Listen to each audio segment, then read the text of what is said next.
Hi everyone, welcome to chemistry knowledge by Jyoti.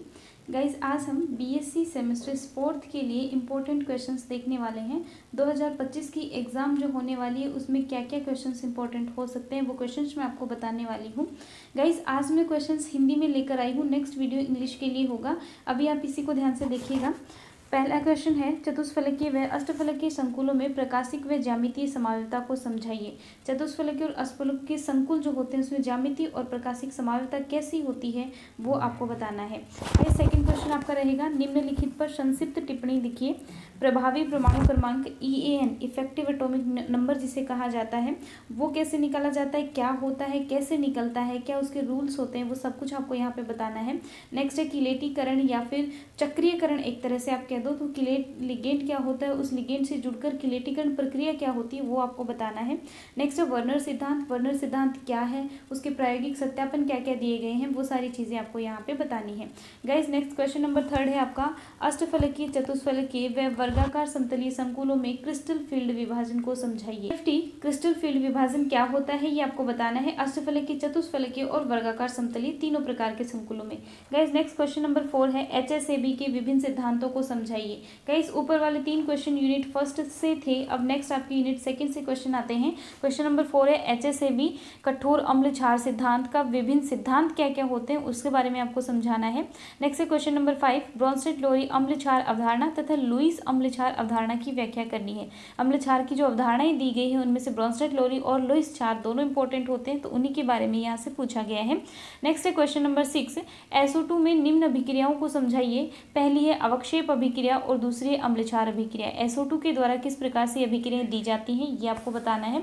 Next question number 7 है जो कि unit number 3 से होगा आपका, लैटिमर आरेख, फ्रोस्ट आरेख व पोरबॉक्स आरेख को समझाइए। लैटिमर आरेख क्या होता है, कैसे बनता है, फ्रोस्ट आरेख क्या है, कैसे बनता है, और पोरबॉक्स आरेख क्या है, इन सब के बारे में आपको बताना है। गाइज नेक्स्ट है क्वेश्चन नंबर 8, कार्बोनिल यौगिकों की निम्न अभिक्रियाओं की व्याख्या कीजिए। कौन कौन सी अभिक्रियाएं कार्बोनिल यौगिकों के द्वारा कैसे कैसे दी जाती है, नाम के थ्रू आपको यहाँ पे बताना है। तो फर्स्ट अभिक्रिया है विटिंग अभिक्रिया। विटिंग अभिक्रिया में देखना गाइज एल्कीन प्रोडक्ट के तौर पे बनती है, हमें लेना कार्बोनिल होता है और जो प्रोडक्ट बनता है वो एल्कीन बनती है। ऐसे ही आपको देखना है मैनिक अभिक्रिया, कैनिजारो अभिक्रिया, पर्किन अभिक्रिया, वोल्फ किश्नर अपचयन जो कि एक अपचयन अभिक्रिया है, और नेक्स्ट है नोवेनजेल संघनन।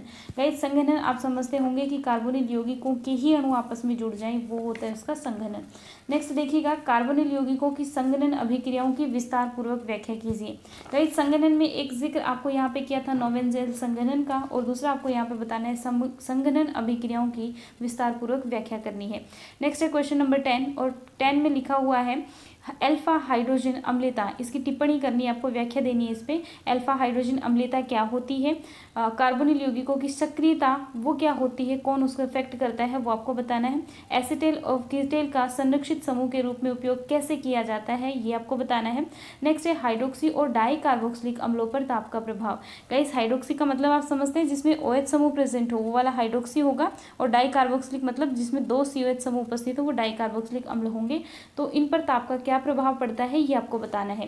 गाइस नेक्स्ट देखना क्वेश्चन नंबर 11। क्वेश्चन नंबर 11 में है, शून्य, प्रथम व द्वितीय कोटि के लिए अभिक्रिया वेग समीकरण तथा उसके अर्धायु काल की गणना कीजिए। इनके लिए अभिक्रिया वेग समीकरण किस प्रकार से निकलता है वो आपको बताना है, और अर्धायु काल किस प्रकार से निकालेंगे ये आपको बताना है। गाइस यहाँ पे मैंने सिंपल क्वेश्चन लिखा है, आप ध्यान रखेंगे इस क्वेश्चन पे न्यूमेरिकल्स बनने के काफी चांसेस होते हैं, जिसमें या तो जीरो ऑर्डर की लाइफ टाइम के बारे में या अर्धायु काल के बारे में पूछा जाता है, या फिर प्रथम कोटि का जो अर्धायु काल होता है उसके बारे में आपसे क्वेश्चन पूछा जाता है। गाइस नेक्स्ट देखना क्वेश्चन नंबर 12, एंजाइम उत्प्रेरण की माइकेलिस मेंटेन विधि को आरेख सहित समझाइए। माइकेलिस मेंटेन विधि जो होती है उसमें आरेख बनाना है, आरेख के थ्रू आपको समझाने की किस प्रकार से एंजाइम उत्प्रेरण होता है। नेक्स्ट क्वेश्चन है क्वेश्चन नंबर 13 जो कि आज का लास्ट क्वेश्चन होगा। इसमें लिखा गया निम्न पर टिप्पणी कीजिए। पहला है क्रिस्टलोग्राफिक नियम, सॉलिड स्टेट से आता है ये आपका। क्रिस्टलोग्राफिक नियम क्या होता है ये आपको बताना है। मिलर सूचकांक या वाइस सूचकांक क्या होते हैं, किस प्रकार से आप इन्हें निकाल सकते हैं ये आपको बताना है। नेक्स्ट है ब्रेग समीकरण, नेक्स्ट है संकीर्ण ऊर्जा, और लास्ट है आपका संक्रमण अवस्था सिद्धांत।